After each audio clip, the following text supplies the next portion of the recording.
Bien, je vais demander au conseil municipal des enfants, constitué d'élèves de CM1 et de CM2 qui ont été élus par leurs camarades, eh bien de bien vouloir s'avancer un petit peu, parce que occuper toute la scène, déjà, je sais que c'est pas évident d'arriver à se situer sous la lumière, et je vais leur demander de bien vouloir vous lire un texte de Paul Éluard.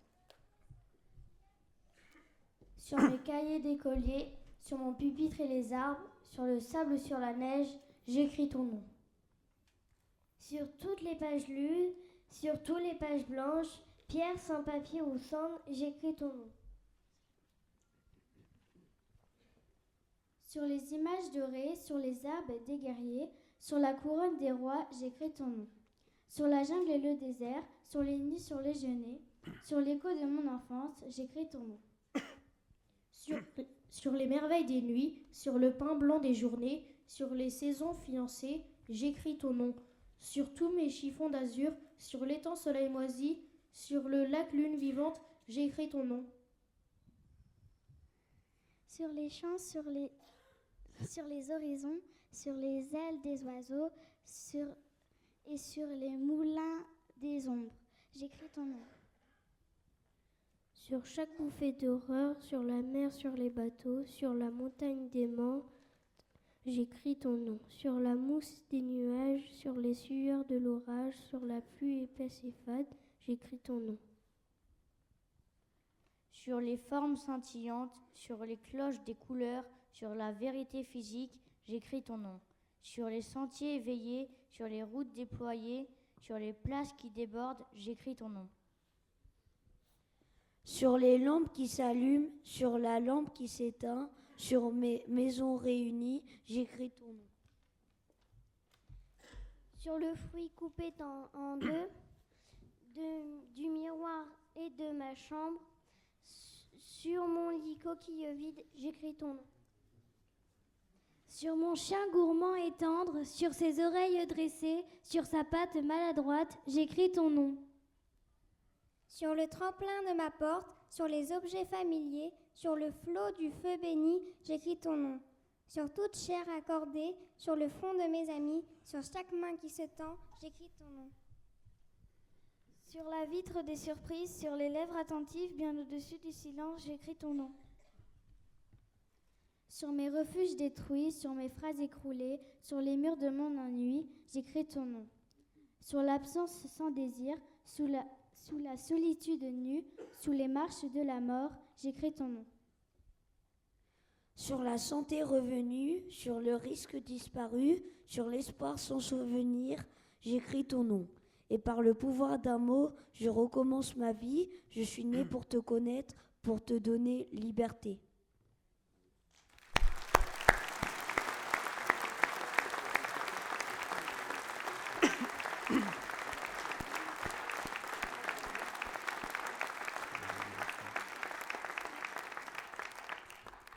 Merci pour eux. Merci pour eux, c'est un exercice qui n'est pas forcément toujours facile.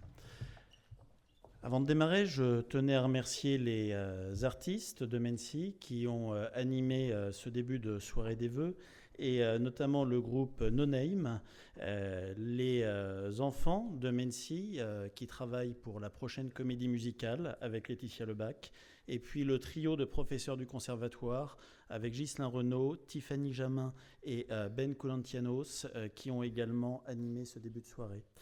Je tenais à remercier l'ensemble des personnes et des personnalités nombreuses qui sont venues ici aujourd'hui et qui me font penser qu'un jour il va falloir repousser les murs de ce théâtre. Alors je ne pourrai pas tous les citer, ils sont trop nombreux, mais je tenais à citer tout d'abord une sénatrice, ancienne ministre, Chantal Joanneau, qui nous fait le plaisir et l'honneur d'être parmi nous.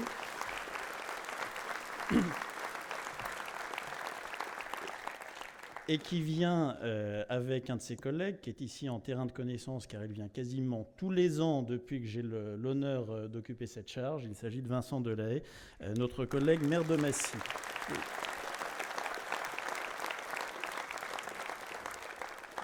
Je suis, comme chaque année, accompagné de Joël Monnier. Alors, vous êtes beaucoup mieux assis, je vous le dis, grâce à Joël, parce que les autres années, je mettais des tabourets, il trouvait ça très inconfortable, donc il m'a demandé d'avoir recours à des fauteuils. Je tenais à remercier de leur présence nos conseillers généraux, Patrick Imbert et Caroline Parâtre, et puis tous les maires qui sont à côté de moi. J'espère ne pas en oublier, mais je voulais citer Marie-Claire Chambaret, Gérard Rassier, Jean-Luc Gouarin, Joël Primo, Karl Dirat, dont c'est le premier mandat, Jacques Geoffroy, notre collègue Hamon de Lompont également, et notre collègue Ilginga d'Auvergnat, Jacques Gombaud, le maire d'Ormois. C'est exceptionnel, n'est pas là, il s'est excusé. Laurence Budelot, notre collègue maire de Vers-le-Petit également, et puis de très nombreux élus et adjoints de toutes les communes. Je tenais à souhaiter également la bienvenue au Père Grégoire, qui nous fait le plaisir d'être avec nous aujourd'hui, et puis l'ensemble des représentants de la gendarmerie et des pompiers, qui, comme chaque année, nous font le plaisir et l'honneur d'être à nos côtés. Et puis, cette année, une particularité, vous l'avez certainement vu dans les photos, Mency a passé un appariement, est devenue ville marraine d'un escadron de gendarmerie mobile, l'escadron 18/1 de Versailles-Satory.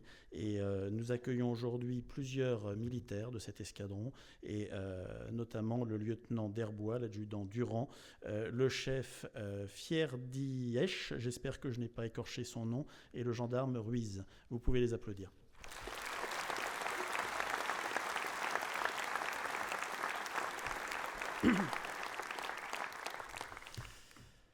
Les présentations étant faites, mes chers amis, je vais pouvoir vous accueillir ici avec, je dois vous le dire, beaucoup d'émotions.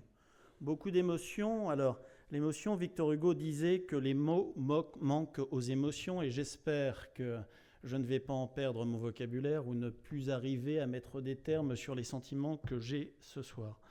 Beaucoup d'émotions, tout d'abord, parce que c'est la première cérémonie de vœux depuis qu'ont eu lieu les élections municipales. C'était il y a déjà maintenant presque un an. Cela peut sembler extrêmement loin, et pourtant cela est extrêmement proche pour tous ceux qui l'ont vécu. Et lors de ces élections municipales, eh bien, ce qui n'était jamais arrivé depuis 25 ans, et depuis la dernière élection de Jean-Jacques Robert à la mairie de Mency, eh bien, vous avez choisi de renouveler votre confiance à l'équipe sortante que je conduisais dès le premier tour. Ça n'était jamais arrivé depuis 25 ans. Alors ça a été...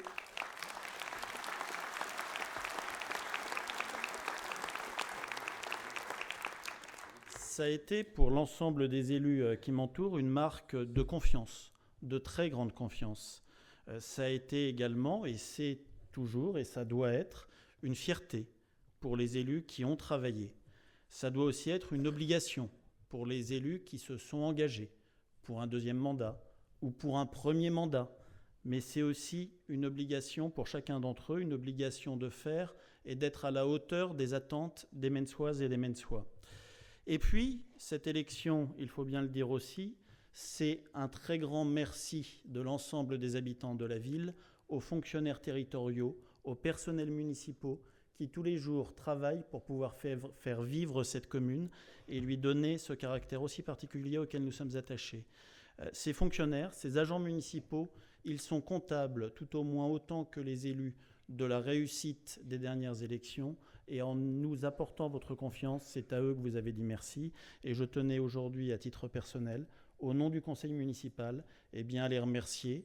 Je demanderai à Gérald de Gallet, le directeur général des services, à l'ensemble de ses directeurs et directrices, qu'il s'agisse de Patrice Boudersa, Sandrine Truffet, Isabelle Fizel, Delphine Vax, Christian de Gonlier, Claudine Noyel. Je ne vais pas tous les citer parce que Milo Popovic, ils vont tous m'en vouloir.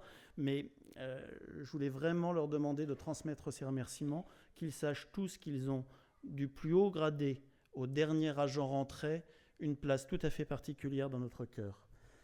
Je vous disais, des vœux empreints.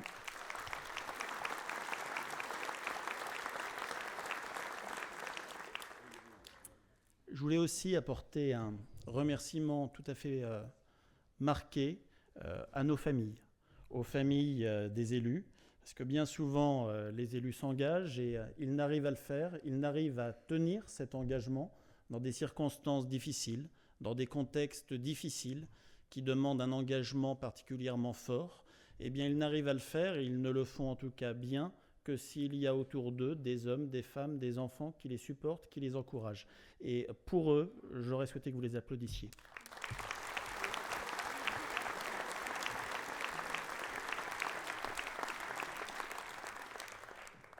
Beaucoup d'émotions également pour cette cérémonie de vœux, parce que ce mois de janvier, cette période traditionnelle des vœux, ne sera plus jamais identique à ce qu'elle a pu être jusqu'à maintenant. La semaine du 7 janvier, la France a été éprouvée, ébranlée. Le 7 et le 9 janvier, 2 jours de tuerie. Le 11 janvier, une France qui s'est redressée, qui est sortie, qui s'est relevée. Et nous aurions pu annuler cette cérémonie de vœux. Certaines communes ont décidé de le faire. Nous n'avons pas souhaité le faire. Avec mes collègues du conseil municipal, nous avons refusé de faire ce qui aurait été pour nous d'une certaine manière, ça aurait revenu à tuer une seconde fois les victimes des 7 et 9 janvier. Ça aurait été donner raison aux tueurs. Et nous avons considéré, nous avons estimé, nous avons cru que la République nous impose à tous de ne rien changer. Elle nous impose de continuer à vivre, elle nous impose de ne rien céder à la peur. Et c'est pour cela que nous avons maintenu cette cérémonie aujourd'hui. Cérémonie chargée d'émotion également pour moi, parce que à l'heure où ce mandat municipal ne fait que démarrer, eh bien nous savons ici, et beaucoup de mes collègues maires sont là pour en attester, que jamais un mandat municipal n'aura été aussi dur, aussi compliqué. Nous avons tous été élus à Mennecy ou dans nos autres communes, à Villabé, à Chevannes, à Écharcon, à Fontenay, à Lompont, pour ne citer que le premier rang de ceux qui sont là. Eh bien, nous avons tous été élus pour travailler, pour faire, pour aider, pour soutenir, au travers des politiques publiques que nous menons, ceux qui parmi nous en ont le plus besoin, ceux qui souvent sont les plus faibles et les plus fragiles. Et aujourd'hui, du fait de la réforme des dotations aux collectivités, nous sommes en passe de ne plus pouvoir le faire. C'est ce que j'ai souhaité au travers de la carte de vœux qui vous a été adressée, qui n'a pas coûté très cher. Le dessin a été offert par le caricaturiste. C'est ce que j'ai souhaité exprimer. Aujourd'hui, au travers de la réforme des dotations, on pourrait imaginer que le gouvernement programme une asphyxie complète des collectivités territoriales et pourquoi pas souhaiterait transformer les maires en fossoyeurs du service public local. Le gouvernement lançait un vaste plan d'économie au travers duquel il a pris la décision de diminuer de 20%, chose qui n'était jamais arrivée dans l'histoire récente, de 20% ces dotations aux collectivités territoriales. Les dotations, ça n'est pas l'argent de poche des collectivités, ça n'est pas le bas de laine des maires. Les dotations, ce n'est pas quelque chose qui est donné à l'État, aux communes pour faire plaisir. Les dotations, c'est la contrepartie des services que l'État impose aux communes de gérer, qu'il s'agisse des écoles, des crèches, de l'état civil, des services d'urbanisme, des polices municipales. Ces dotations sont apportées pour permettre le maintien de ces services. Et l'État, en prenant le parti de réaliser ces économies sur les collectivités territoriales plutôt que sur son train de vie en propre, a pris le parti de demander aux collectivités qui représentent en France 75% de l'investissement public, pour uniquement 10% de l'endettement public, eh bien, collectivités qui d'ailleurs doivent voter leur budget en équilibre pour le fonctionnement, ce qui n'est pas le cas de l'État, qui ferait bien de s'en inspirer. L'État a pris le parti, eh bien, de mettre les communes dans des situations particulièrement compliquées. Sur une ville comme Mennecy, pour parler clair et pour parler de ce qui nous intéresse au premier chef, sur la période 2014-2020, c'est entre 10 à 12 millions d'euros de pertes de recettes qui vont être enregistrées par rapport aux recettes qui étaient attendues avant cette réforme des dotations, sur un budget municipal de fonctionnement de 19 millions d'euros. Ça représente pratiquement plus d'une année de salaire de l'ensemble des personnels municipaux. J'ajoute à cela que notre commune est particulièrement touchée, même si toutes les villes vont devoir faire face, car la richesse des communes budgétairement, peut provenir de trois facteurs que nous n'avons pas. La première, c'est être des communes historiquement industrielles, ce qui procurait dans le temps d'importantes recettes en taxes professionnelles ou en CET. On a changé les noms au fur et à mesure des réformes. Mennecy fait partie de ces communes résidentielles qui n'avaient, à l'époque où l'ATP existait encore, que peu de recettes, même si maintenant elle part à la communauté de communes qui nous la reverse selon des mécanismes compliqués.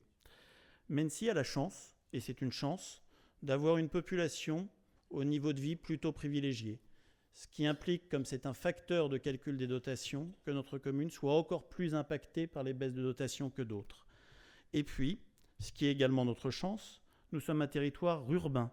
Nous faisons partie d'une communauté de communes rurales, urbaines, et donc par nature peu intégrées.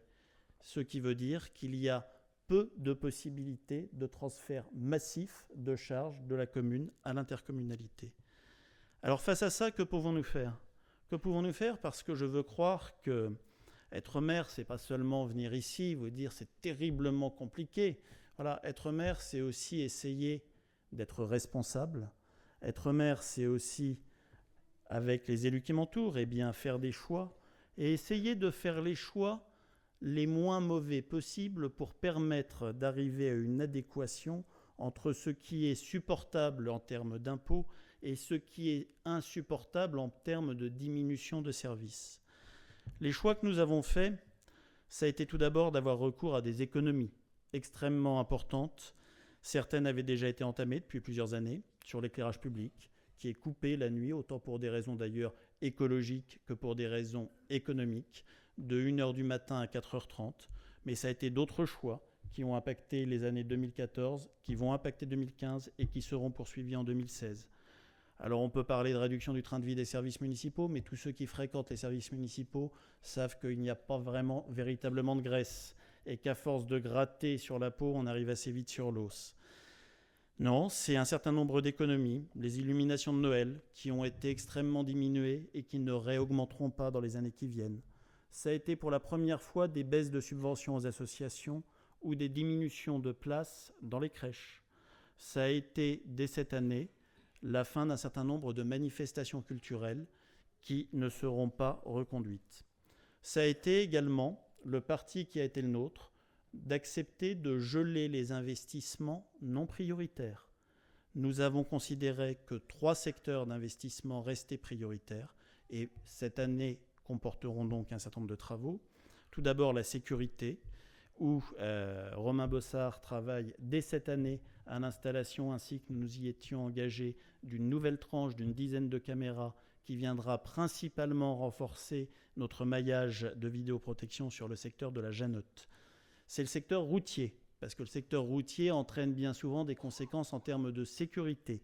Et cette année, ce sera en dehors de l'ensemble de nos travaux ponctuels de réaménagement de sécurité suite aux demandes des riverains de tel ou tel quartier, la reprise de l'ensemble des voiries de la place de la mairie qui aujourd'hui partent en morceaux.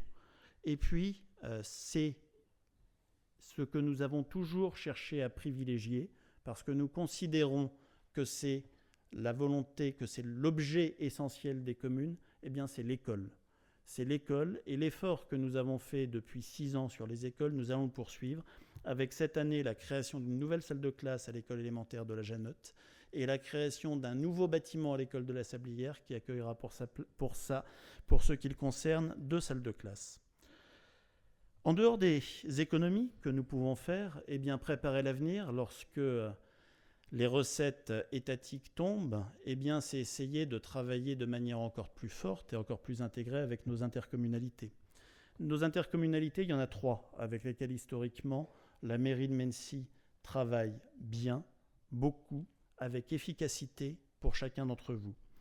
Tout d'abord, je voulais citer le CIRDOM, présidé d'ailleurs par un Mensois, qui cette année est parvenu à baisser le prix du traitement des ordures ménagères. Le CIRDOM, c'est le syndicat qui retraite les ordures ménagères.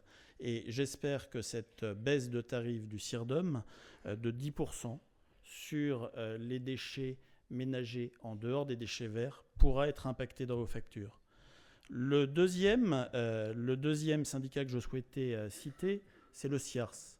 le syndicat qui gère les cours d'eau et l'assainissement de la commune. Et le CIARS, dès le mois de mars, va entamer une première tranche de travaux sur le village Lévite qui permettra sur 3 ans, 2015, 2016, 2017, de reprendre intégralement les réseaux des 1700 pavillons de ce secteur de notre commune. Et puis la troisième institution locale avec laquelle nous travaillons, et nous travaillons bien, même s'il peut, et c'est normal, c'est la vie, c'est la démocratie, et c'est sain, il y avoir parfois des divergences sur tel ou tel sujet, c'est notre communauté de communes du Val-d'Essonne. La communauté de communes est essentielle à Mennecy et va porter pour elle, ou porte déjà, 3 dossiers absolument capitaux, fondamentaux. Le premier, c'est la piscine. La piscine de Mennecy, qui malheureusement a connu un appel d'offres infructueux l'année dernière, un appel d'offres qui est relancé cette année, puisque nous avons, si ma mémoire est bonne d'ailleurs, demain, cher Patrick, l'ouverture des plis des candidatures. Donc c'est un dossier qui avance et sur lequel la communauté de communes a obtenu le maintien des subventions. Plus de 11 millions d'euros de subventions. C'est un dossier que je vois Jean-Luc Gouarin qui trépigne sur son siège, qu'il connaît par cœur et dont il pourrait vous parler pendant 3 heures si je lui passais le micro. La communauté de communes, c'est également avec la ville, et le travail que nous menons notamment avec Alain Lequelec, le développement et l'aménagement de la zone d'activité de Montvrin 2. Montvrin 2, 22 hectares de développement économique, aujourd'hui commercialisés à plus de 70%. C'est quelque chose d'essentiel, non seulement pour Mennecy, mais pour l'ensemble de notre territoire, pour essayer de maintenir des entreprises qui se créent, essayer de maintenir des entreprises qui créent de l'emploi, qui créent de l'activité dans un contexte absolument dramatique. Et puis la communauté de communes, c'est, je n'en doute pas, des aides sous forme de fonds de concours sur la création et l'aménagement dans les années qui viennent de 2 lieux de parking essentiels. Un, l'agrandissement du parking du collège, et puis sur ce qui viendra beaucoup plus tard, lorsque la papeterie sera finie d'être aménagée, eh bien, une assistance à la commune pour le réaménagement de l'avenue d'Arblay, permettant l'augmentation de 150 places de stationnement à proximité directe de la gare. Alors, je vous ai parlé des partenaires avec lesquels nous travaillons bien. Il faut aussi parler de ceux avec lesquels on a beaucoup plus de mal. Je les qualifierais de 2 belles endormies. Le premier, c'est le Conseil général de l'Essonne. Le Conseil général de l'Essonne, dont la devise pourrait être « Dites-moi ce dont vous avez besoin, je vous expliquerai comment vous en passez ». C'est extrêmement dur quand je dis ça. Il y a 2 conseillers généraux, mais alors ils n'y sont pour rien. Ils le subissent. Aujourd'hui, ils n'ont aucune délégation. Ils ont éventuellement le ministère de la parole, mais enfin, c'est assez limité quand il s'agit d'engager les budgets. Le Conseil général de l'Essonne, c'est depuis 1998 que l'actuelle majorité le dirige. Le dossier de desserte du Val-d'Essonne qui est à l'arrêt complet. La desserte du Val-d'Essonne, c'est le dossier le plus fondamental pour la qualité de vie de notre territoire. C'est en gros la déviation de Mennecy en partant de Balancourt et en passant par Chevannes-Auvergnat pour rejoindre l'autoroute. Cette année va avoir une première tranche de réalisation de ces travaux, mais c'est le tout petit bout de tronçon qui va rejoindre Montvrin 2. C'est-à-dire ça ne changera absolument pas le flux des 10 à 15 000 véhicules jour qui traversent Mennecy par la 153 et la 191. Ça permettra d'irriguer, de développer notre ZAC. Et encore, le Conseil général ne réalise ces travaux que parce que notre communauté de communes et l'aménageur de la zone d'activité, la Sorgem, ont accepté de venir le cofinancer à hauteur de 60%. Sinon, rien ne se serait fait.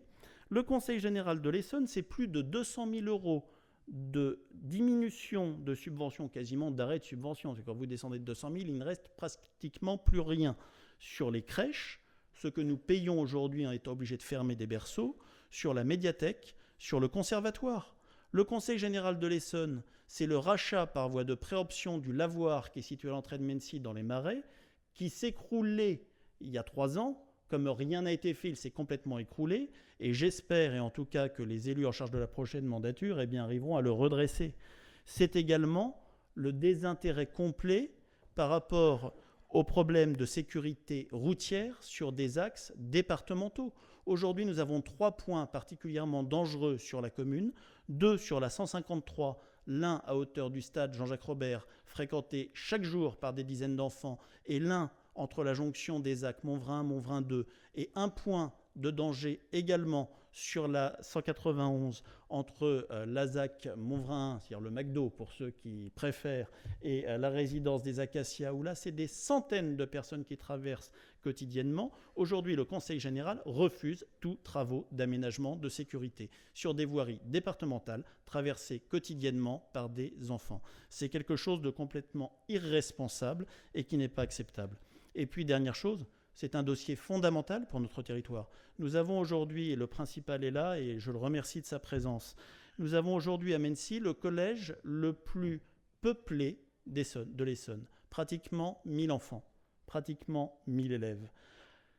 Avec les augmentations de population qui vont arriver sur Mennecy et dans les communes environnantes, augmentations qui sont imposées par la région au travers du SDRIF et par l'État au travers de la loi SRU, tout le monde sait que ce collège, à 4-5 ans, va arriver à saturation, sauf à remonter une capacité de 1200-1300 enfants qu'il n'a pas. Le dossier urgent, fondamental, dont devrait se soucier aujourd'hui le Conseil général, c'est celui de la création d'un nouveau collège entre Mennecy, Ormois, Le Coudray-Monceau. C'est un dossier sur lequel aujourd'hui, il y a un silence pesant. Pour autant, cette noble institution n'hésite pas à envoyer cet été encore des représentations, créer des officines culturelles ou économiques en Chine ou des délégations aux Jeux Olympiques pendant un mois lorsque nous avons la chance d'avoir un ou deux sportifs essonniens qui sont engagés. Et puis la deuxième institution dont on peut espérer que l'avenir amène un changement de mode de gestion, c'est le Conseil régional d'Île-de-France. Alors je vous ai dit que le Conseil général, c'était expliquez-moi ce dont vous avez besoin et je vous expliquerai comment vous en passez. Le Conseil régional, c'est pas compliqué, lui ne parle pas. Le Conseil régional, quand vous n'avez pas la chance d'habiter à l'intérieur du périphérique ou au mieux jusqu'aux dernières stations de métro, vous n'existez pas. Le Conseil régional, c'est pour une commune comme Mennecy, depuis 4 ans, un dossier de contrat régional pour avoir des subventions sur des projets structurants qui est bloqué. Alors on ne vous le bloque pas, on ne vous le dit pas comme ça, mais tous les 6 mois, après instruction, on vous redemande une pièce supplémentaire qui nécessite une étude que vous devez payer, que vous mettez 2 mois à pouvoir refournir. Quand vous l'avez donnée, on vous remet 3 mois d'examen et puis on vous redemande à nouveau une nouvelle pièce. Le Conseil régional aujourd'hui, c'est, pour reprendre Edgar Faure, c'est l'immobilisme en mouvement. Et à propos d'immobilisme en mouvement, c'est quand même le paradoxe d'une institution qui, elle aussi, depuis 1998, a en charge la gestion des transports et qui a réussi à faire détester les transports aux usagers des transports. Le Conseil régional, pour vous tous qui habitez ici et qui quotidiennement prenez la ligne D du RER, c'est le seul comptable de la qualité ou de la non-qualité des transports en commun. Et puis, au-delà de ça, et encore plus grave, le Conseil régional. Aujourd'hui, c'est les compétences d'aménagement du territoire, c'est les compétences de développement économique, c'est les compétences de formation professionnelle. Et pour une région comme la nôtre, une région qui est une région monde, une région qui, avec 12 millions d'habitants, les budgets qu'elle a représentent une capacité, un pouvoir plus fort que de nombreux pays de l'Union européenne. Cette région qui aurait dû se doter d'une ambition de consécration, d'innovation, de développement économique et de plein emploi, aujourd'hui, c'est une région qui s'est coupée en deux, avec Paris et sa toute petite couronne dont on s'intéresse, et la grande banlieue reléguée à l'état de ghetto. Mais être responsable, je vous l'ai dit, être responsable lorsque l'on est un élu local, au niveau local, faire des économies, travailler avec ceux avec qui on travaille bien, et espérer que ceux avec qui on travaille moins bien viendront à la raison, et viendront en tout cas honorer leur mandat. Mais c'est aussi, au niveau national, essayer d'être lucide. Essayer d'être lucide sur la crise, ou plutôt, j'allais dire, les crises que traverse aujourd'hui notre pays. Je crois sincèrement que la France traverse aujourd'hui une double crise. Et quand je dis aujourd'hui, c'est pas d'aujourd'hui. La première, elle est économique. Ça fait 40 ans que ça dure. 73, premier choc pétrolier. 79, deuxième choc pétrolier. 81-83, relance par François Mitterrand et Pierre Mauroy, échec, politique de rigueur. 87, krach boursier. 2001-2002, krach de la bulle Internet. 2007-2008, démarrage de la crise des subprimes aux États-Unis dont nous payons encore aujourd'hui les conséquences. 1981, François Mitterrand faisant campagne contre Valéry Giscard d'Estaing et s'engageant à faire baisser les 1 million de chômeurs. 1995, Jacques Chirac, 2 millions de chômeurs, qui à l'époque parlait de fracture sociale, il l'a diagnostiqué et s'engageait à faire diminuer le nombre de chômeurs.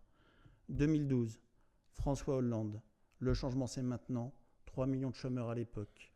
Aujourd'hui, 2 ans plus tard, 3,5 millions de chômeurs. Je suis né en 75. Je suis un tout petit peu plus jeune que cette crise, pas beaucoup, ça ne va pas durer. Mais je fais partie de cette génération, je ne sais pas s'il faut l'appeler génération X, génération Y, qui n'a jamais connu pour grandir, créer, innover, qu'un entourage, un monde où le chômage de masse est devenu quelque chose de normal. Un monde où l'on vit avec la peur, la crainte que nous-mêmes, et encore plus nos enfants, vivions moins bien que la génération qui nous a précédés. Je fais partie de cette génération qui a vécu avec, une sorte de déclin théorisé par les déclinistes. Vous savez, ces derniers grands penseurs à la mode qui ont essayé de théoriser la chute du pays. Et effectivement, d'un point de vue économique, la France, première puissance mondiale au XVIIIe et au XIXe siècle, puis 5e. On nous a appris il y a quelques jours qu'on ne serait plus que 6e en fonction des indicateurs savants de tel ou tel institut. Et on nous prédit d'ores et déjà que de cette 6e place mondiale, nous allons glisser au-delà de la 10e à très court horizon en raison de la montée et des pays émergents. Je crois sincèrement, profondément, que la seule possibilité d'arrêter cette spirale de déclin, contrairement à ce que souvent l'on nous dit, c'est plus d'Europe et c'est mieux d'Europe. Lorsque l'on regarde les choses sincèrement, nous sommes aujourd'hui un vieux pays de 60 millions d'habitants, engoncé dans ses habitudes, souvent considéré comme irréformable. Qu'est-ce qu'une France de 60 millions d'habitants pourra faire dans ce qui est une compétition mondiale seule pour rivaliser face, on peut parler des USA, de la Russie, mais la Chine, plus d'1 milliard d'habitants, l'Inde, presque 1 milliard, le Brésil, le Mexique, l'Indonésie. Nous n'aurons plus, si nous restons seuls comme nous le faisons aujourd'hui, la masse critique pour exister. La France, souvent, et chacun d'entre nous en tire une certaine fierté, considère être le pays de la parole, le pays des idées, depuis 1789, le pays des droits de l'homme. Nous avons pu l'être, nous avons pu porter une voix à l'étranger, nous avons pu constituer, représenter un modèle, une parole, une lumière, une espérance, parce que nous avions la puissance pour pouvoir le faire. Si nous voulons continuer à exister au travers de nos idées, si nous voulons représenter quelque chose sur le plan international dans les années qui viennent, il faudra le faire d'une autre manière. Il faudra, à mon sens, apprendre que nous ne pourrons plus le faire seuls, mais que nous devrons le faire en commun. Nous devrons le faire au travers de l'Union européenne, sauf à devenir équivalent à la Suisse ou à la Nouvelle-Zélande, des pays où l'on peut vivre très très bien, mais des pays qui n'ont pas de place ni de voix au chapitre international. Et puis, au-delà de cette crise économique, nous traversons aussi aujourd'hui une crise morale. Une crise morale parce que la France ne s'aime plus. La France ne s'aime pas. Depuis des années, nous avons accepté, quand je dis nous, pas seulement les élus, c'est chacun d'entre nous, collectivement et individuellement, nous avons accepté l'inacceptable. Nous avons accepté que la Marseillaise puisse être sifflée dans des stades. Nous avons accepté que des professeurs ne soient plus respectés, à tel point qu'aujourd'hui, on s'étonne de savoir comment se fait-il que des élèves ne se lèvent plus dans une classe lorsqu'un professeur rentre. Enfin, être numéro 2 du gouvernement et ministre pour se poser cette question-là, c'est à désespérer. Nous avons accepté que des uniformes puissent être caillassés, et y compris des uniformes de police ou de gendarmerie, mais même des uniformes de pompiers. Nous avons accepté que des négationnistes puissent avoir des tribunes libres dans la presse, dans des théâtres. Nous avons accepté la montée des violences et des communautarismes. Nous venons d'apprendre, alors qu'il y a 2 jours, il y avait les célébrations de la libération des 70 ans de la libération du camp d'Auschwitz, que les actes antisémites ont augmenté de violences antisémites ont augmenté de 150% l'année dernière. Et les actes de violence contre les musulmans ont aussi cru dans des proportions colossales. Nous avons accepté une montée insidieuse des communautarismes, contraire à ce qui a toujours été le modèle français, qui a toujours été un modèle généreux d'intégration et d'assimilation. Nous avons accepté, cela faisant, parce que chaque chose, chaque lâcheté a une conséquence, eh bien nous avons accepté de livrer notre pays aux déclinistes, à ceux qui prônent le découragement dont La Rochefoucauld disait que c'est la mort morale. Lorsque l'on ne s'aime plus, lorsque chaque matin on ressasse une grandeur passée que nous n'aurions plus aujourd'hui, alors que nous refusons nous-mêmes de chercher les solutions ou les moyens, les choses à changer pour que ça aille mieux. Lorsque l'on ne s'aime pas, lorsque l'on n'est pas fier de soi, comment peut-on expliquer à des jeunes qu'il faut être fier de soi et du pays dans lequel on vit ? Quand depuis 40 ans l'économie va moins bien, quand depuis 40 ans la morale chute, et quand depuis 40 ans on renonce à tenir ce discours, comment croire, comment s'étonner eh bien, que des jeunes aujourd'hui dérivent, partent.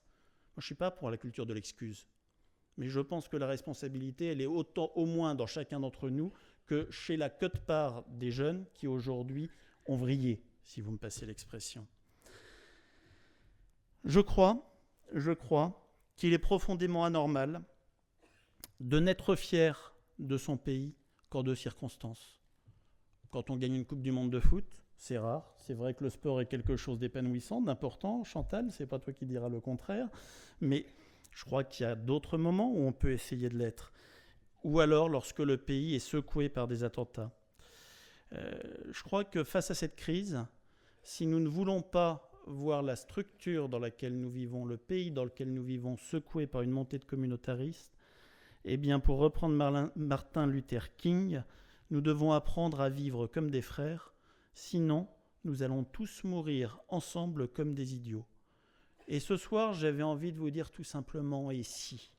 Et si, et si, et si. Et si au fond, et si finalement, les attentats des 7 et 9 janvier étaient une chance. Si la réaction du 11 janvier, spontanée, unanime, unie de tous les Français, au-delà de leurs opinions politiques, au-delà de leurs origines, de leur niveau de vie, de leurs croyances, de leurs non-croyances, et si c'était une chance? Et si, alors que les tueurs croyaient abattre la République, croyaient faire imploser en son sein les communautés, et s'ils avaient réuni les Français, et s'ils avaient remis la France debout, et s'ils avaient réuni la France, croyant en elle-même, confiant en elle-même, loin des déclinistes, est-ce que finalement, ils n'ont pas provoqué le 11 janvier exactement l'inverse de ce qu'ils souhaitaient, un de ces moments très rares, un de ces moments où le vouloir vivre ensemble a été réaffirmé spontanément par l'ensemble des habitants de ce pays. Moi, je suis frappé depuis le 7 janvier, d'avoir entendu les gens chanter la Marseillaise spontanément dans la rue. Je suis frappé d'avoir vu les forces de l'ordre être applaudis spontanément. Il n'y avait pas des souffleurs demandant aux gens d'applaudir les militaires qui encadraient les manifestations. Et ils l'ont été. Je crois qu'en touchant à la presse, également à l'armée, mais en touchant à la presse, ils ont réveillé la France. Mendes France avait une très jolie phrase disant que parmi les droits de l'homme et du citoyen, il y en a un qui ne figure expressément dans aucune des déclarations et auquel, cependant, les Français tiennent particulièrement. C'est le droit de savoir ce qui se passe. Et si Mendes France avait raison, c'est peut-être pour cela qu'il y a eu une telle réaction du corps social. Je crois sincèrement que nous sommes à un de ces rares moments où les chemins se croisent, où tout est possible. Je vous ai parlé au début de mon propos des responsabilités qui incombent aux élus locaux pour essayer de faire face et puis de maintenir les choses telles que vous les attendez, que vous les souhaitez au quotidien. Mais je crois qu'il en existe d'autres. D'autres qui sont pour chacun d'entre nous, encore plus pour nos parlementaires, cher Vincent, cher Chantal, eh bien, les responsabilités qui vous incombent aujourd'hui, qui sont un peu les nôtres, mais qui nous dépassent, ce dont nous avons besoin, eh bien, c'est certainement d'avoir des gens, des élus, des représentants, qui aient la capacité de s'emparer de cette émotion, de cette communion républicaine et collective du 11 janvier, pour poser les bases d'un nouveau modèle, pour ne pas hésiter à changer, à réformer, à bouger les lignes, pour donner un nouveau chemin, un motif d'espoir et de fierté aux Français, basé sur les valeurs intangibles qui sont les nôtres, qui sont celles de la République, liberté, égalité, fraternité et laïcité. Je vous souhaite à toutes et tous une très très belle année. Ne baissez jamais la tête. Soyez fiers de ce que nous sommes collectivement. Vive la République, vive la France.